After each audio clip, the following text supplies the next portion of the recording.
Entendiendo, así que un abrazo, hermanos queridos. Tenemos que prepararnos para poder cumplir la misión, porque también este tipo de capacitaciones donde estamos clarificando nuestras ideas, donde estamos, ¿verdad?, aprendiendo cosas nuevas, porque aquí tenemos seguro una generación también nueva de adventistas, y todo el tiempo me encuentro con hermanos nuevos que han entrado hace poco tiempo a la iglesia, así que todo esto es también parte de cumplir la misión. El podernos capacitar, el poder saber cómo responder cuando alguien nos pregunta, el poder discernir entre la verdad y el error, el poder estar más capacitados, el poder entender la razón por la cual somos adventistas del séptimo día. Y yo quiero enfatizar algo, hermanos queridos, ser un adventista del séptimo día no es pertenecer a cualquier iglesia. Cuando tú te bautizas en la iglesia adventista, te estás uniendo a la iglesia remanente de la profecía bíblica. Y por eso sabemos que esta iglesia va a pasar está en guerra, ¿no? Así lo dice Apocalipsis 12:17, está en guerra, el diablo le hace la guerra y van a haber muchos vientos de doctrina e ideas de aquí para allá con el propósito de sacar y zarandear a la gente que está en el pueblo de Dios. Por eso tenemos que estar muy bien preparados y capacitados para no ser, como dice el apóstol Pablo, niños, ¿no? Que son llevados de aquí para allá. Con esa pequeña introducción voy a compartir en este momento la pantalla. Excelente, ahí está. Ustedes pueden ver que ahí aparece el título de mi temática. Este es el tema que yo voy a tratar. Hermanos queridos, déjenme decirles que esto es un tema muy interesante. Es un tema que en algunos lugares se está discutiendo a nivel de los hermanos y por eso ustedes tienen que saber qué decir, porque a veces las redes sociales dicen cosas y si uno no sabe, no puede, dicen, tal vez no tiene toda la información, puede llegar a aceptar cosas que realmente no es lo que la Biblia y el espíritu de profecía sostienen. Por eso, mis hermanos queridos, este es un tema importantísimo que nos va a ayudar a clarificar.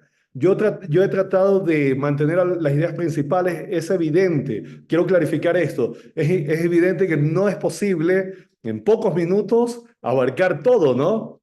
Todo lo que tiene que ver con este asunto, pero voy a tratar de exponer los puntos principales para que ustedes sepan de qué se trata esto que se llama la teología de la última generación. Muy bien. Déjenme empezar con sus proponentes. Ahí tenemos a Wagoner, 1890, y también a M.L. Andreasen. Estas dos personas, vamos a decir así, fueron los primeros proponentes. ¿Por qué decimos los primeros? Porque después de ellos vinieron otros más y gente que ha tomado hasta el día de hoy las ideas de ellos para sostener esto que se ha conocido, que se le ha dado el nombre de la teología de la última generación. Pero ellos son empezó Wagoner, ¿verdad? Andreasen se alimentó de Wagoner, le dio su toque, ¿verdad? Andreasen, un teólogo de la primera mitad del siglo XX, y luego vinieron otros, ¿verdad?, que tomaron ya las ideas de Andreasen y le han dado la forma. ¿Qué es lo que está diciendo esta teología? Bueno, dependiendo de quién sea el maestro, ustedes a veces van a ver que alguna cosita por ahí puede diferir, pero en forma general, ustedes van a ver que las principales premisas, las principales ideas que esta teología enseña son, primero, que Jesús asumió una naturaleza humana moral, la naturaleza humana moral de Adán después de la caída. Es decir, que Jesús vino con una naturaleza caída. Cuando hablamos de caída, estamos haciendo énfasis de una naturaleza moral. Moral. Y ellos dicen, afirman, que en ese estado, ¿no?, con una naturaleza caída, fue tentado y venció. También afirman, basados en Apocalipsis 14:5, que la última generación debe alcanzar un estado de perfección absoluta. Ese estado de perfección absoluto de carácter de cerrarse el tiempo de gracia, ¿no? También afirman que porque han alcanzado ese estado de impecabilidad absoluta, esta última generación, pueden estar en el tiempo de angustia sin intercesor. Y luego ellos afirman que esa última generación debe vindicar el carácter divino, el carácter de Dios, ¿no? Ante el universo mediante su obediencia perfecta. Así que estos son los puntos principales, ¿no? Y vamos a analizar directamente cada uno de ellos, ¿verdad? Aquí yo pongo la pregunta, al encarnarse, ¿qué clase de naturaleza moral asumió Cristo, ¿no? Porque acuérdense que estamos hablando de la encarnación, Él se encarnó. ¿Qué clase de naturaleza moral asumió Jesús? ¿Ah? Y bueno, cuando uno mira la Biblia, mis hermanos queridos, de acuerdo con la Biblia, Cristo nace con una naturaleza humana sin relación con el pecado. Ustedes tienen una cantidad de versículos de textos bíblicos donde esto se enfatiza, ¿verdad? Ahí Juan 8:46, ahí dice, Jesús mismo dice, ¿quién me puede acusar? Le decía a sus enemigos, ¿no? De pecado. Pablo dice ahí en Corintios, el que no tenía pecado por nosotros, Dios lo hizo pecado. Luego 1 Juan 3:5 habla de que Él aparece para quitar nuestros pecados, pero que en Él no hay pecado. La Biblia también lo menciona, lo presenta en 1 Pedro 1:19 como un cordero sin mancha, sin defecto. En Hebreos 7:26 se lo presenta como santo, inocente, limpio, apartado de los pecadores, hecho más sublime que los cielos. Y es también interesante que la Biblia muestra que Él era impecable desde el vientre. Por eso es que se lo llama, cuando se le hace la anunciación ahí a María, el santo ser que nacerá. En cambio de nosotros, la Biblia dice que hemos sido concebidos en maldad y pecado. No, de nosotros no se dice que somos el santo ser que hemos nacido. No, de nosotros se dice ahí en Salmos, ¿verdad? Que hemos sido concebidos en maldad y pecado, que hemos sido concebidos en la matriz, somos malos desde el nacimiento y por tanto, ustedes pueden ver aquí ya hay una clarísima diferencia cualitativa entre Cristo y nosotros, ¿no? Así que ustedes ven aquí con esta evidencia bíblica, podemos ver que Cristo fue sin relación con el pecado, tanto en su naturaleza humana, moral, como en su carácter, en su conducta, ¿no? Así que esto es muy importante. Y en esto Elena White concuerda. Ella escribió una carta, la carta número 8 de 1895, cuando ella está dando instrucciones. Y miren lo que le escribe un pastor, y ella le dice, sean cuidadosos, extremadamente cuidadosos, cuando se refieran a la naturaleza humana de Cristo. No lo presenten delante de la gente como un hombre con tendencias al pecado. Tomó sobre sí la naturaleza humana y fue tentado en todo como lo es la naturaleza humana. Podría haber pecado, podría haber caído, pero jamás hubo en él una inclinación o inclinación alguna al mal. Aquí ustedes pueden darse cuenta cómo Elena White defiende la naturaleza inmaculada de Jesús. Claramente dice, ¿no? Ustedes pueden ver la cita aquí, que él adopta la naturaleza humana, se hizo hombre, 100% hombre, nadie debe dudar de aquello, ¿verdad? Sin embargo, aunque fue tentado, aunque adquirió nuestra naturaleza, aunque podría haber caído, él nunca tuvo tendencias innatas al pecado, jamás hubo en él alguna inclinación al mal. Y la mayor evidencia de esto es que no existe ningún texto bíblico que diga, que enseñe que Jesús vino con una naturaleza humana, moral, pecaminosa. El otro día yo estaba hablando con una persona que dice que sí. Yo le dije, bueno, muéstrame el texto. ¿En qué parte de la Biblia dice que Jesús nació con una naturaleza moral caída? Muéstrame, ¿en qué parte? Dime dónde dice la Biblia que Cristo vino con una naturaleza caída. No hay ese texto. No existe, hermanos, ese texto. Toda la discusión ha sido llevada, se la ha llevado al espíritu de profecía, cuando algunas personas han malinterpretado el espíritu de profecía. Ahí está el problema. Pero bíblicamente no existe ni un solo texto. Y entonces, nos fuimos a Romanos 8:3, ¿no? Porque este es uno de los textos favoritos. De paso, yo he estado escribiendo en la revista Adventista todos los meses. Después voy a dejar allí en el link de este seminario, voy a dejar allí el link para que ustedes puedan entrar a la revista Adventista y vean los artículos donde he estado escribiendo, discutiendo acerca de eso.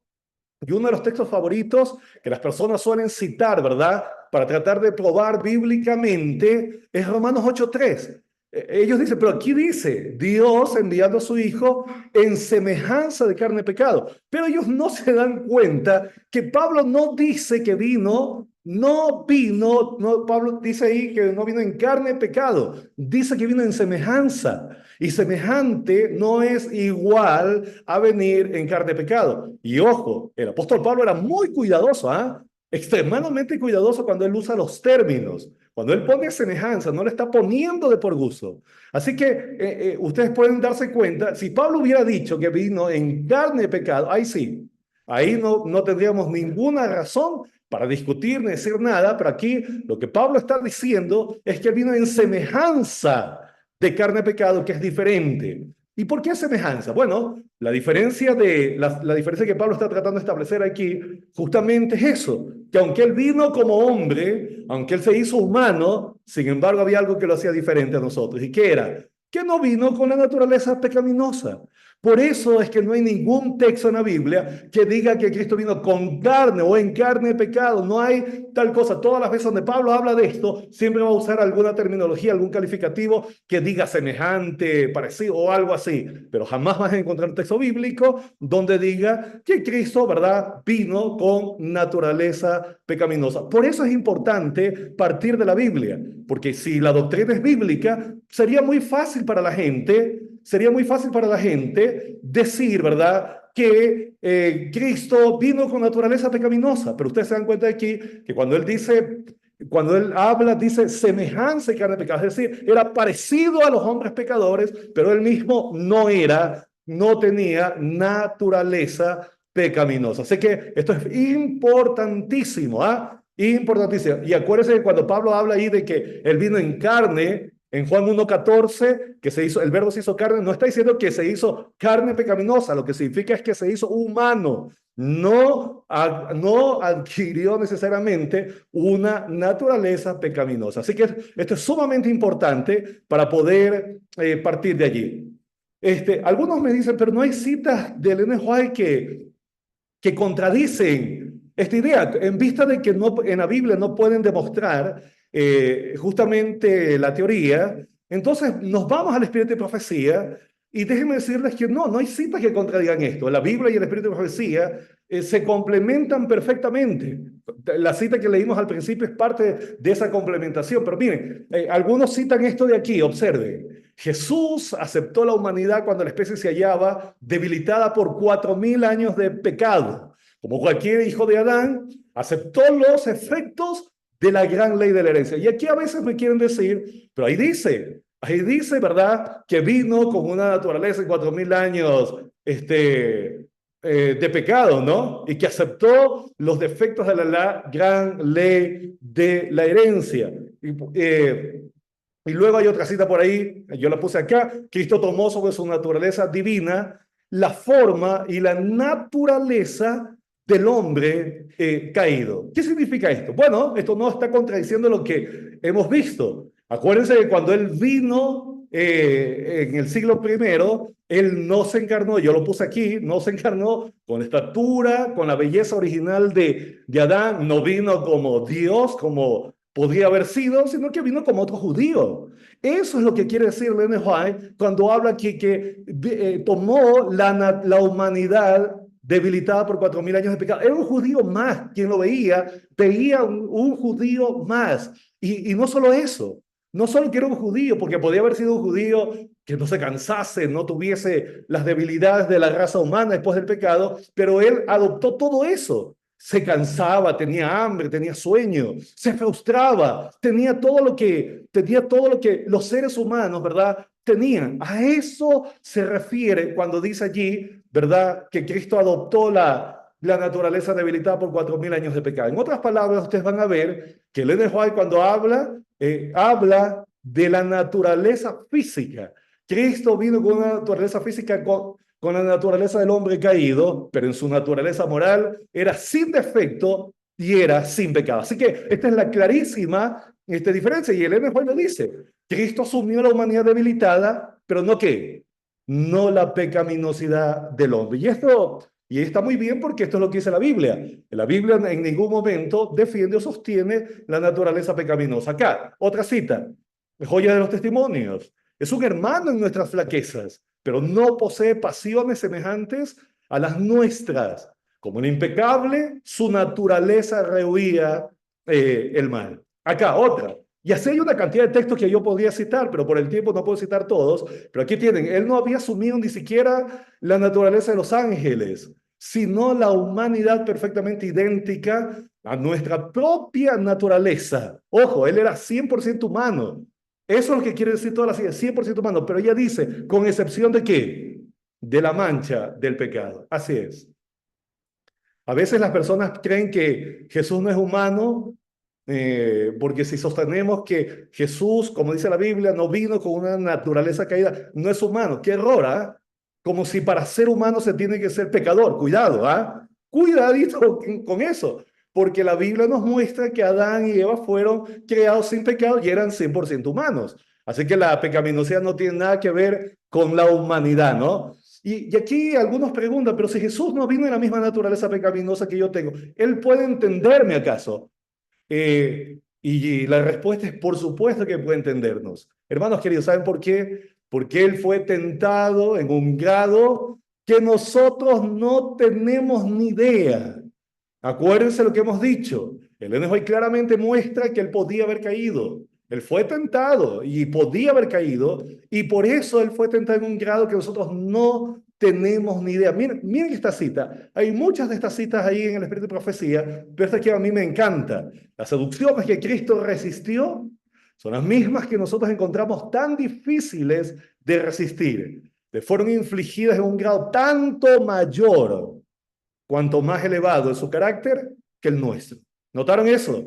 Él fue tentado de una manera que nosotros jamás vamos a experimentar. Así que ahí está, ese es el punto, ¿no? Nosotros tenemos que entender que Cristo sí nos puede entender porque Él fue humano, 100% humano, y también experimentó la tentación, y también podía haber caído, ¿ah? Si nosotros fuéramos como los calvinistas sí dicen que Cristo no podía haber caído. Ahí sí, ¿verdad? Ahí sí tendríamos razón de decir que Él no me puede entender, porque Él no tenía ninguna posibilidad de caer, ¿no? Y miren esta otra pregunta que hago acá. Pero si Jesús no tuvo naturaleza pecaminosa, sus tentaciones no serían una farsa. Hermanos queridos, y miren la respuesta que yo pongo aquí para que quede bien claro. No es necesario, no es requisito tener una naturaleza pecaminosa para ser tentado. Lo único que se necesita son dos cosas. Primero, ser humano. Tienes que ser humano. Y en segundo lugar, tener la posibilidad de caer. Acuérdense que Adán fue tentado, y cayó a pesar de no tener naturaleza pecaminosa al comienzo. Así que sus tentaciones y fue realmente tentado. Así que las tentaciones de Jesús no fueron una farsa, y por eso Él sí nos puede comprender, porque efectivamente fue 100% humano, 100% hombre, excepto, como dice el Juan, la pecaminosidad, pero podía caer. Solamente que Él no cayó, ¿no? Porque estuvo completamente aferrado a su Padre, y eso es lo que lo mantuvo, ¿verdad?, fiel y firme en el Señor. Así que esto es muy importante, ¿ah? Ustedes tienen que tener claro esto, porque a veces cuando las personas no entienden claramente estos conceptos, se confunden, y por ahí escuchan a alguien hablar en internet o leen por ahí alguna cosita y ya rápido se confunden. Hay que tener claras las ideas. Yo el otro día estaba hablando con alguien que me decía, pero es que no puede, si él no tiene la misma naturaleza que yo, no me puede entender. Claro que te puede entender, porque él fue humano. Fue 100% hombre. No necesita ser pecador, tener naturaleza pecaminosa para experimentar lo que tú y yo experimentamos. Claro que no. Porque Adán y Eva, insisto, fueron sin pecado y sin embargo ellos experimentaron la tentación y obviamente, como sabemos, cayeron, ¿no? Así que esto es importante. Jesús era humano, podía caer y por eso sí nos puede entender. Perfecto. Una vez que hemos pasado de este punto, yo quiero rápidamente hablar del punto 2 y 3 ahí mismo, porque no hay mucho tiempo, pero la pregunta es, ¿enseña Apocalipsis 14:5 que la última generación debe alcanzar la impecabilidad absoluta antes de que termine la gracia? De paso, cuando yo pongo punto 2 y 3 estoy haciendo un análisis de lo que yo presenté acá al comienzo, ¿no? De estos de aquí, hemos hablado del punto 1, ahora el 2 y el 3, ¿no? Por un lado este de aquí, de que la última generación debe alcanzar la perfección absoluta, y por otro lado, ¿verdad? Esto del tiempo de angustia sin intercesor. Déjenme volver allá. Solamente es para que si alguien de pronto recién entró y no logra entender de qué estaba hablando aquí, pueda mirarlo. Bueno, la primera cosa que tenemos que destacar, hermanos queridos, es que quienes defienden este tema de la naturaleza, perdón, de la impecabilidad de esta última generación, hacen un énfasis sobre especial de esta última generación, olvidándose que lo que dice Apocalipsis 14:5, lo que pide ahí, la descripción que hace Apocalipsis 14:5, es exactamente lo mismo o describe exactamente las mismas cosas que Dios, de lo que Dios ha pedido de todas las generaciones. Miren lo que dice aquí en Apocalipsis 14:5. En sus bocas no fue hallada mentira, pues son sin mancha delante del trono de Dios. Y entonces ellos dicen, pero que aquí tiene que hablar de un estado de impecabilidad absoluto antes que se cierre el tiempo de gracia. Esta es una generación, algunos la consideran muy especial, ¿no? Porque es una generación única. Pero hermanos, eso no es cierto. Para que alguien diga eso es porque no ha leído la Biblia. Y si alguien no ha dado un paso por la Biblia, obviamente va a decir eso. Yo puse unos pocos versículos acá. Miren, por ejemplo, Noé. ¿Qué era? Era un hombre justo y perfecto. Estamos hablando de Génesis. Abraham, Dios le dijo a Abraham, anda delante de mí, sé perfecto, ¿no? Aquí me comí el perfecto. Génesis 17:1. Job, ¿cómo lo describe el Señor? Lo describe como un hombre perfecto, como un hombre recto. Salmo 101:7. Mira este texto fantástico. No habitará dentro de mi casa el que hace fraude, el que habla mentiras, mentiras no se afirmará delante de mis ojos. Salmo 101:7. El resto, ahora voy a Sofonías, el resto de Israel no hará injusticia, ni dirá mentira, ni en su boca, en la boca de ellos se hallará lengua engañosa. Este texto es fantástico, ¿ah? Porque este texto prácticamente es muy parecido a lo que se está leyendo allí en el libro de Apocalipsis, ¿ah? Así que, y lo interesante de esto es que ya se lo dice en el Antiguo Testamento, ¿ah? Lo mismo que se pide de la generación que aparece ahí de Apocalipsis 14, es lo mismo que Dios ha pedido a todas las generaciones. Incluso, miren aquí cuando habla al comienzo de su ministerio Jesús y se encuentra con Natanael, ¿no? Aquí un verdadero israelita en quien no hay qué cosa. No hay engaño. No hay engaño. Miren otros textos. A ver, si yo me paseo por todo el Nuevo Testamento, vamos a encontrar una cantidad impresionante de textos que nos muestran, ¿verdad?, que lo que se dice de esta última generación es lo mismo que Dios pide a todas las generaciones de todos los tiempos. Acá, 1 Corintios 1:8, para que seáis irreprensibles en el día de nuestro Señor Jesucristo. Filipenses, para que seáis irreprensibles, sinceros y irreprochables. Luego voy a Filipenses 2:15, este texto es fantástico, ¿ah? Irreprochables y sencillos hijos de Dios, sin mancha. Miren, Pablo le hablaba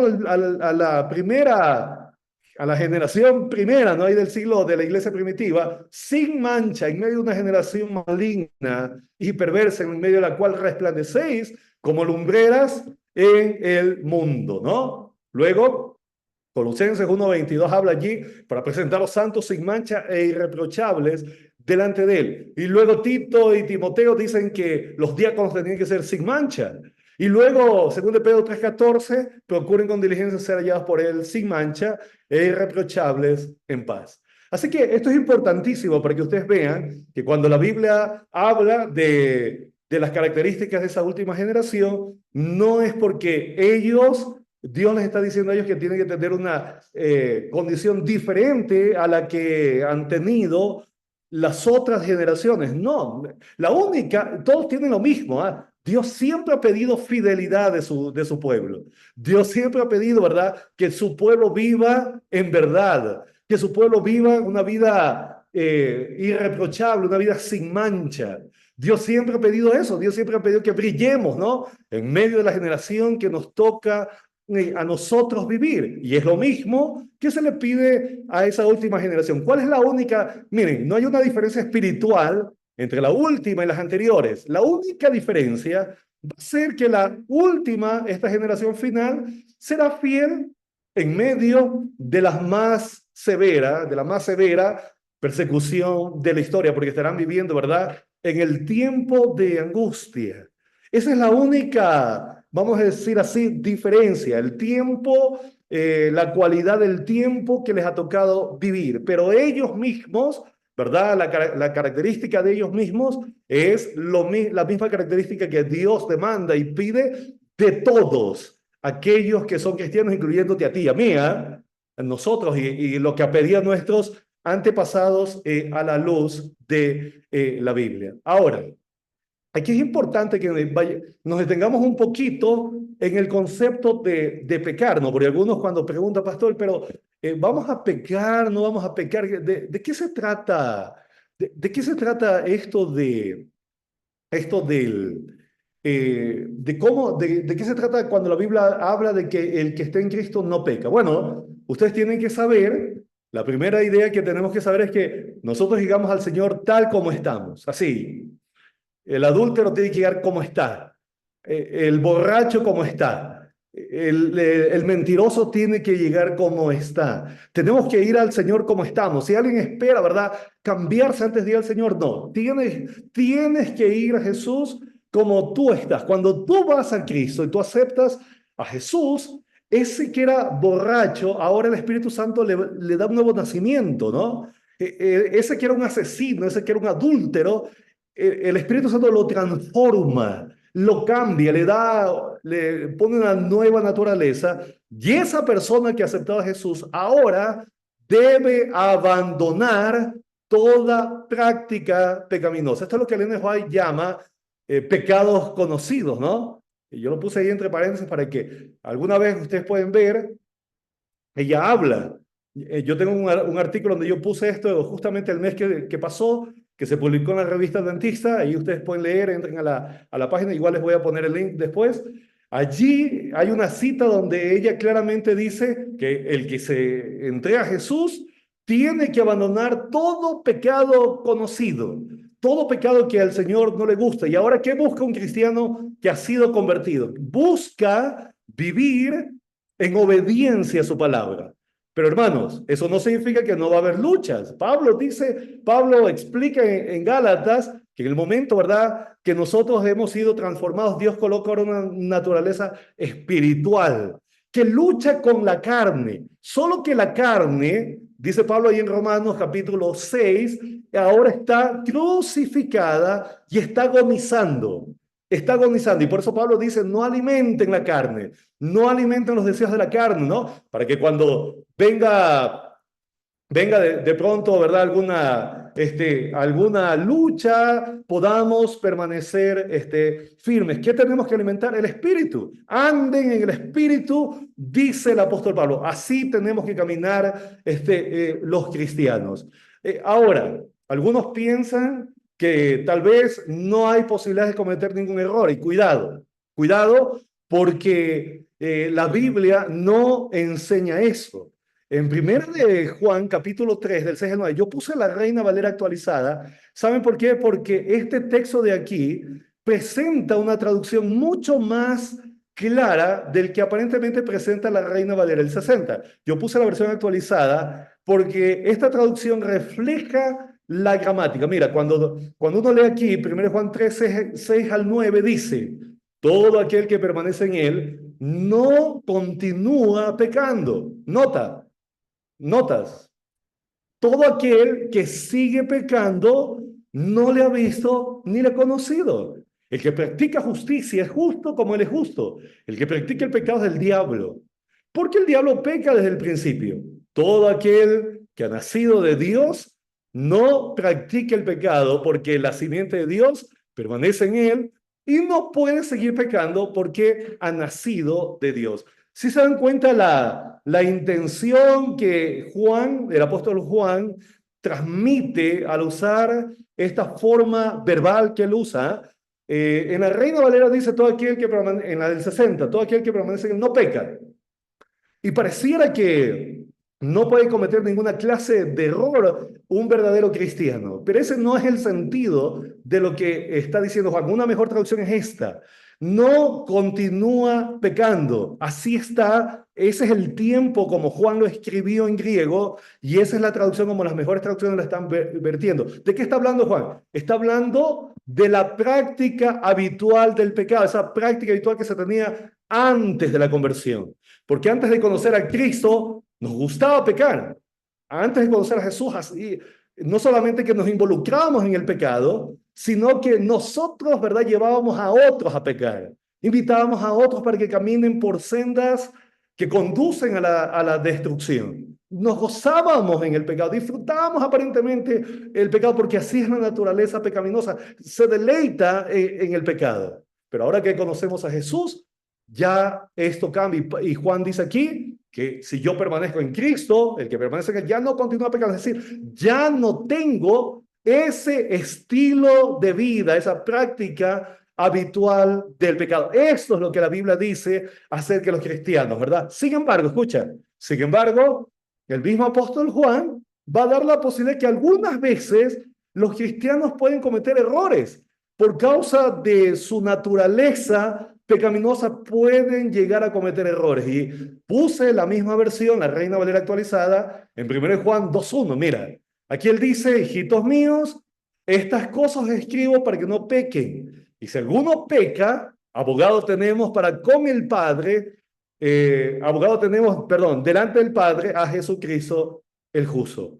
¿Saben qué? Esta expresión de aquí, miren, primero la Biblia dice, Juan dice, no quiero que pequen. Ese es el plan de Dios. Dios no quiere que vivamos más en pecado. Sin embargo, dice aquí, pero si alguno peca, y la traducción como está aquí está muy bien, porque aquí la forma verbal que escribió Juan es diferente a la que escribió en el capítulo 3. Aquí está usando una forma verbal que los que han estudiado griego saben que se llama el aoristo. Aoristo es algo que es puntual. Algo que es así, puntual. Entonces, lo que está teniendo en mente cuando Juan dice aquí, si alguno peca, está hablando de errores puntuales. Está hablando de alguna situación puntual, un acto puntual, no de la práctica pecaminosa. Es decir, lo que está diciendo es que algunas veces los cristianos pueden llegar a cometer errores involuntarios por causa de su imperfección. Pero los que de verdad se han convertido, los que de verdad, los que dicen que son cristianos y de verdad han experimentado la conversión, jamás, escúchame bien, jamás se van a gozar de esos errores, ¿verdad? Involuntarios, jamás, claro que no. Ya no nos gozamos de esos fracasos y más bien con dolor buscamos la gracia del Señor. Yo puse aquí, buscamos la gracia del Señor ¿para qué? Continuar avanzando hacia el ideal. ¿Cuál es el ideal? El ideal de todo cristiano, dice Pablo en Romanos 8:29, es ser semejante a Jesús. Así que ustedes ven aquí, los todos los cristianos, desde la perspectiva bíblica, deben apuntar hacia el ideal de nunca cometer error. Ya la práctica de los pecados, ¿verdad? Ya no acariciamos pecados conocidos, nos deshacemos de los pecados conocidos.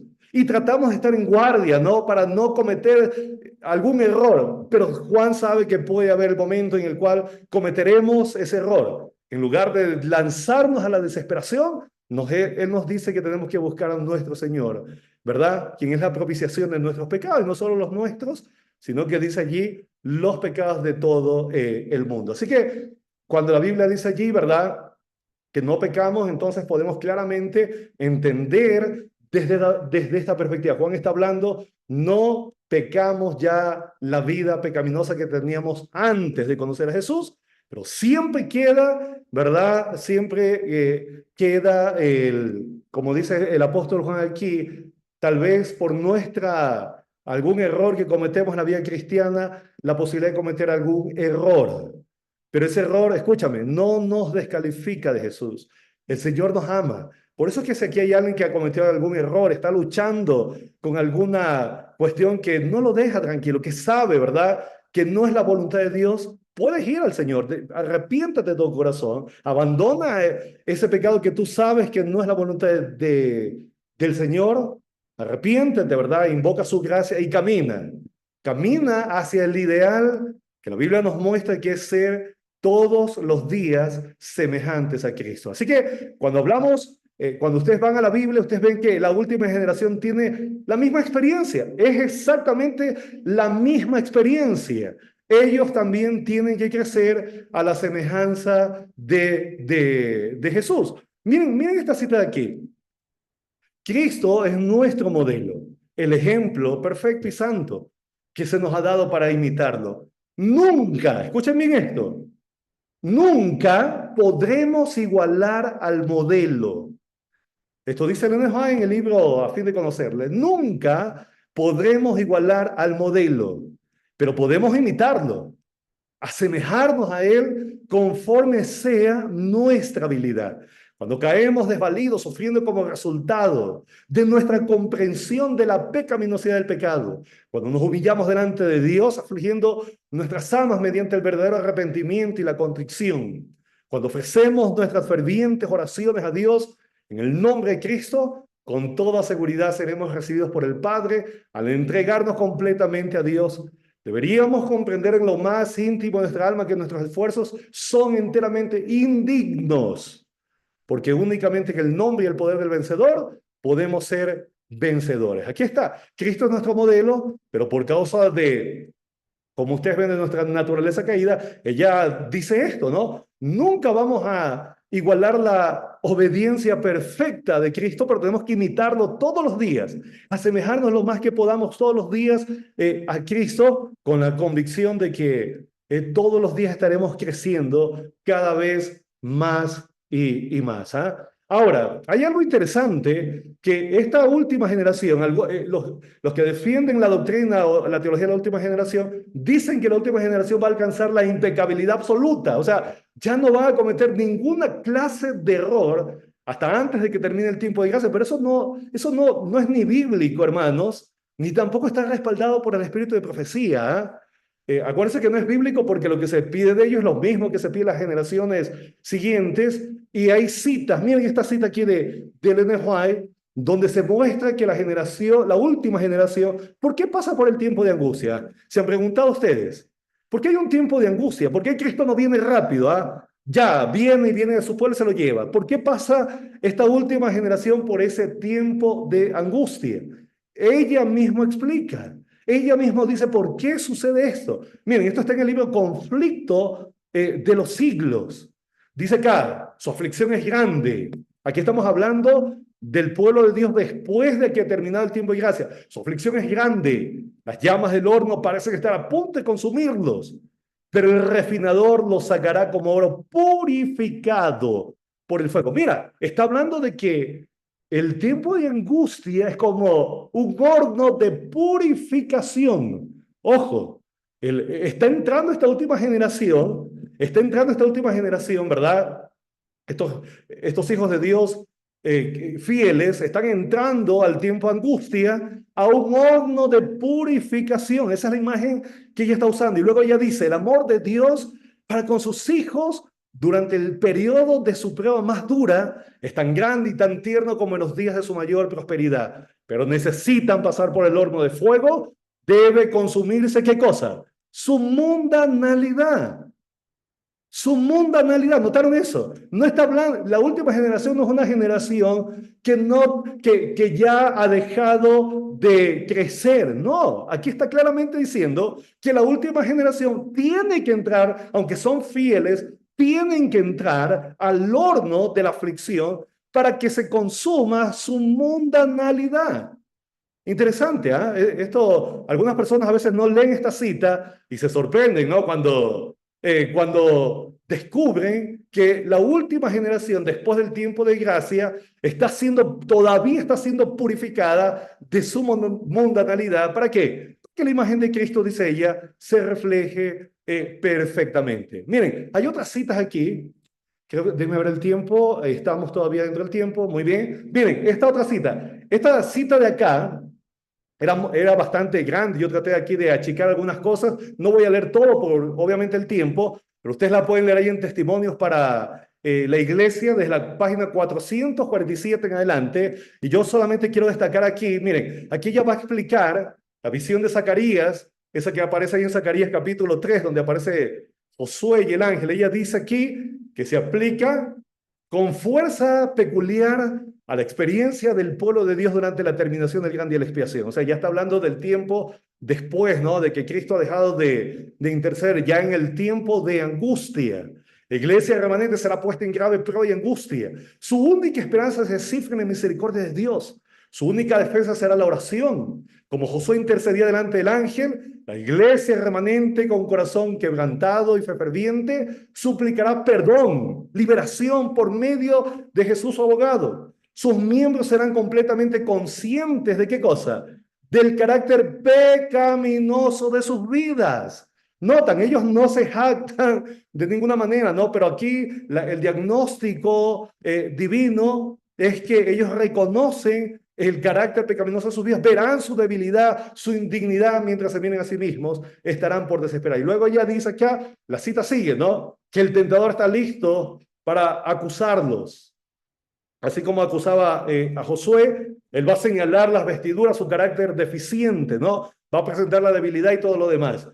Sin embargo, dice ahí que mientras ellos están allí clamando pureza de corazón, noten que claman ellos, pureza de corazón. Ellos todavía están en una etapa de crecimiento, ¿ah? La última generación, el tiempo de angustia, sigue en un tiempo de crecimiento espiritual. Por eso ellos están afligiendo sus almas, pidiendo, suplicando pureza de corazón. Y mientras ellos están haciendo eso, se da la orden, ¿no? Quítenle las vestiduras y ahí se pone sobre los tentados, probados, pero fieles hijos de Dios, el manto de sin mancha de la justicia de Cristo. Interesante, ¿ah? Interesante. Así que ustedes ven aquí que la última generación no es una generación que va a alcanzar un estado de impecabilidad absoluto, donde ya no van a pecar nunca más hasta antes que no. Ellos son fieles, se mantienen fieles. Sin embargo, desde la perspectiva bíblica, ¿verdad? Ellos lo que quieren es ser como Jesús, pero sin embargo Dios sabe que todavía hay que hacer un trabajo en ellos. ¿Cuándo ya podremos decir que efectivamente somos impecables? ¿Ah? Así, ¿cuándo será antes el tiempo de angustia? ¿Será ahora mismo que podemos decir? ¿Cuándo? ¿Cuándo mismo? Bueno, la Biblia lo responde y Ellen White también lo responde. Yo voy a usar aquí a Ellen White para que ustedes vean cómo ella dice aquí, no podremos decir yo soy impecable. ¿Hasta cuándo?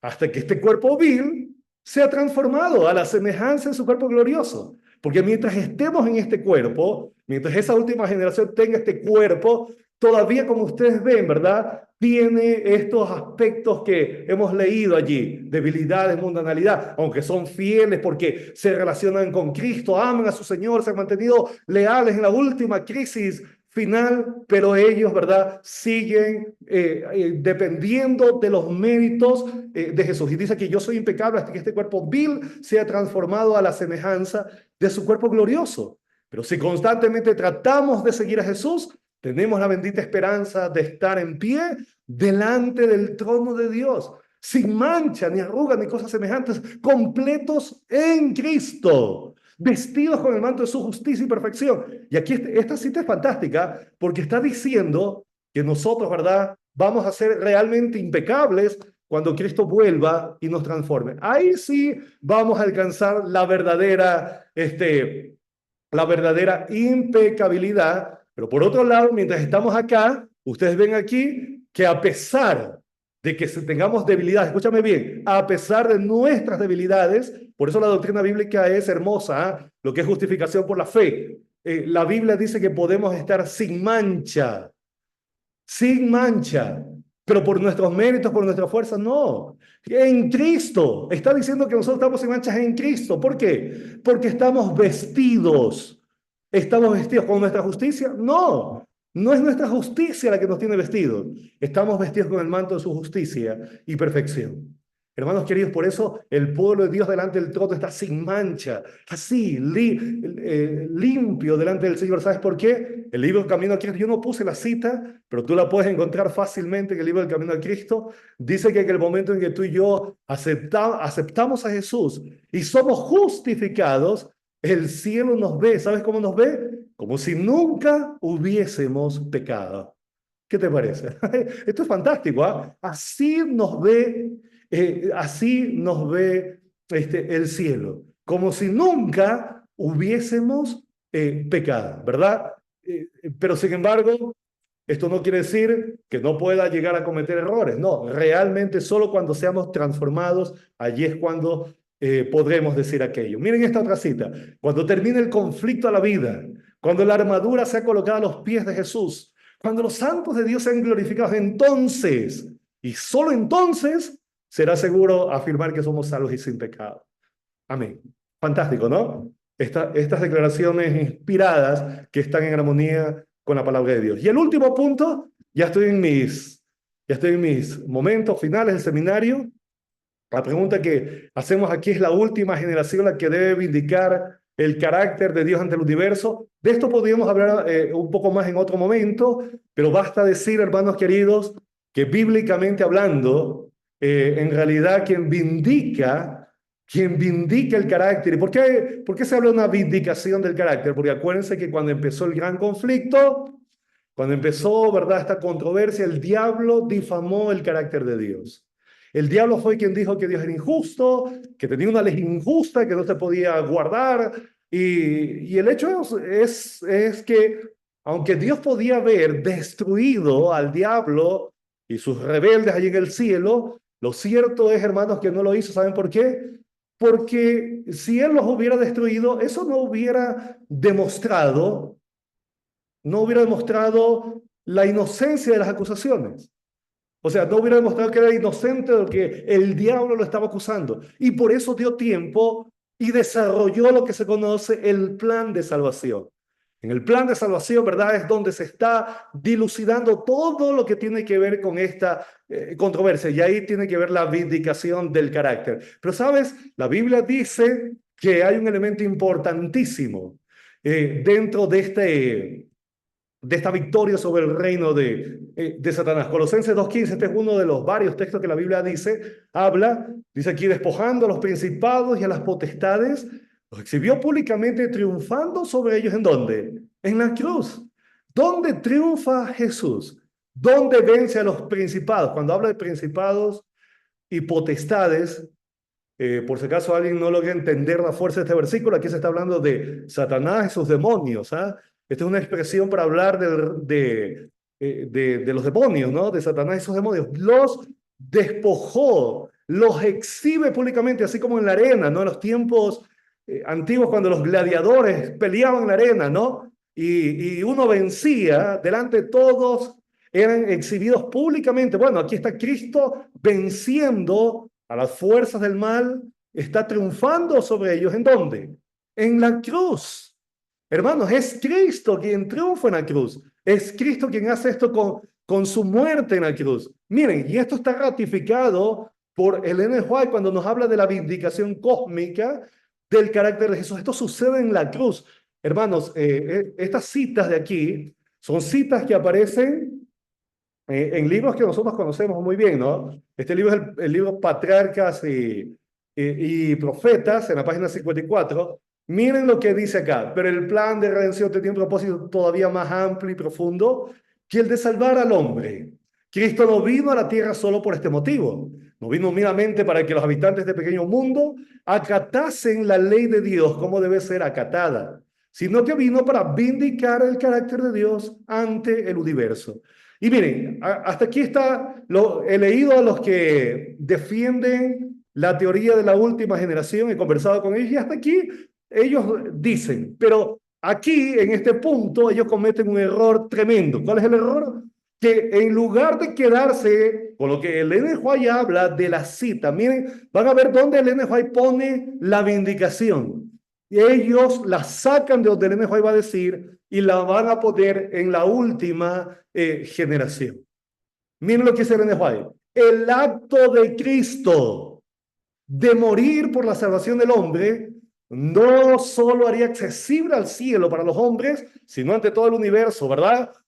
Justificaría a Dios y a su Hijo en su trato con la rebelión de Satanás, demostraría la perpetuidad de la ley de Dios y revelaría la naturaleza y las consecuencias del pecado. Ahí está, clarito.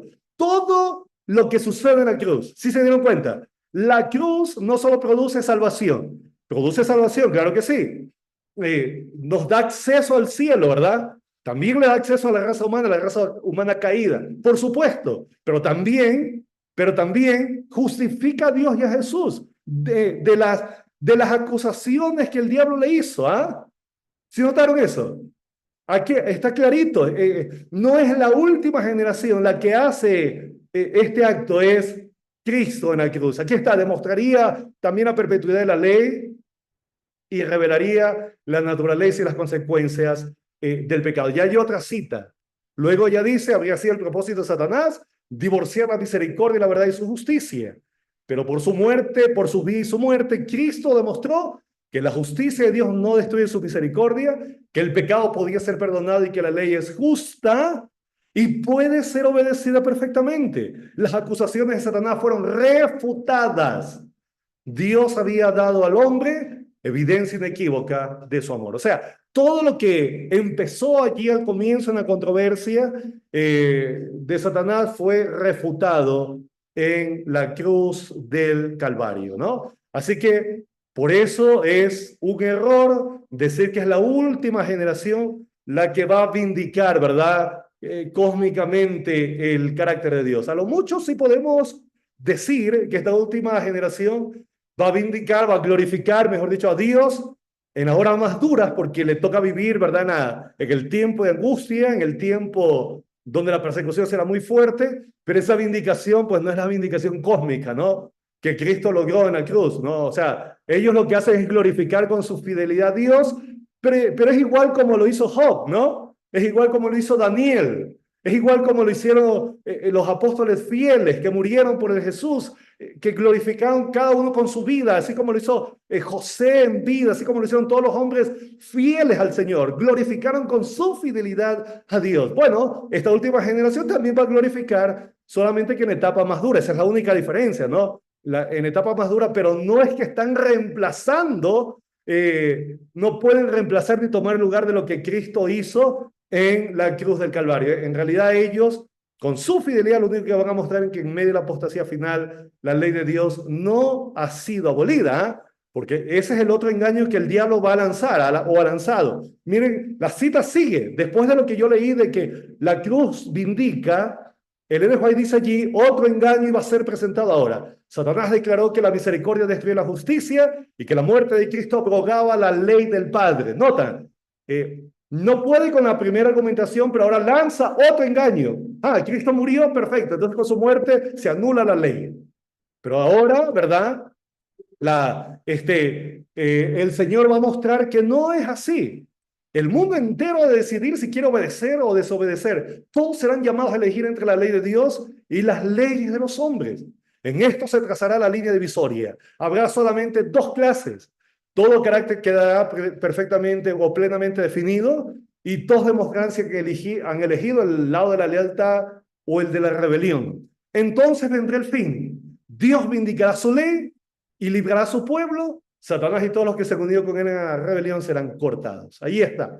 Entonces, el diablo no sale con éxito, no tiene éxito en la crisis final para engañar al mundo haciéndoles creer que Dios ha anulado su ley, ¿no? Dios tiene un pueblo fiel que guarda los mandamientos, que tiene la fe de Jesús y por medio de la fidelidad, la predicación de esta verdad del pueblo de Dios, el diablo no logra engañar al mundo. Pero esto no significa que ellos están tomando el lugar de Jesús para vindicar, ¿verdad? El carácter de Dios que solamente se logró en la cruz del Calvario. La vindicación del carácter de Dios ante el universo solo lo hizo Cristo en la cruz del Calvario. Y por si acaso alguien no haya logrado mirar esa cita, que esta es poderosísima, ¿no? No, la de aquí, el acto de Cristo morir por la salvación no solo haría accesible al cielo para los hombres, sino que ante todo el universo justificaría a Dios y a su Hijo en su trato con la rebelión, demostraría la perpetuidad de la ley de Dios, revelaría la naturaleza y las consecuencias del pecado. Muy bien, perfecto. Y termino con esta conclusión. No hay evidencia, hermanos, bíblica de que Jesús nació con una naturaleza moral pecaminosa. Él tenía que ser no solo nuestro ejemplo, sino también nuestro Salvador. Por eso no podía venir con una naturaleza caída, no hubiera sido parte del problema. La fidelidad que aparece ahí en Apocalipsis 14:5, ¿no? De esa última generación, es algo que Dios ha esperado de todos sus hijos, ¿ah? Y no solo de la última generación. Como insisto, la única diferencia es que ellos tendrán que ser fieles en la crisis final, nada más. No porque ellos son un grupo especial, superpoderosos, ¿no? No, solamente ellos les ha tocado vivir en esta última etapa del mundo donde la crisis es más fuerte y allí ellos siguen demostrando que son fieles. Y hermanos, esta teología tiene un peligro, ¿saben por qué? Porque en última instancia conduce al perfeccionismo, porque se sustenta en una visión central en lo que el ser humano puede hacer. Y nosotros hemos visto que solo en el cielo alcanzaremos la perfección absoluta. Eso no quiere decir que el verdadero cristiano quiere seguir pecando. No, los verdaderos cristianos no quieren pecar.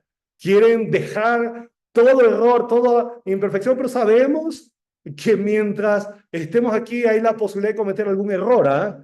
Incluso la última generación pasa por el tiempo de angustia para que su mundanalidad sea quemada, ¿no? Así que solo en el cielo vamos a alcanzar la perfección absoluta. Y finalmente, esta teología, la TUG, teología de la última generación, ignora, por lo menos debilita los resultados cósmicos de la victoria de Cristo en el Calvario y le da a la última generación la gran prueba de la vindicación divina. Así diluye la relevancia de la cruz. Por eso es un peligro eso. ¿Ah? Así que en realidad toda la gloria es para nuestro Señor, ¿verdad? Quien murió por nosotros en la cruz del Calvario.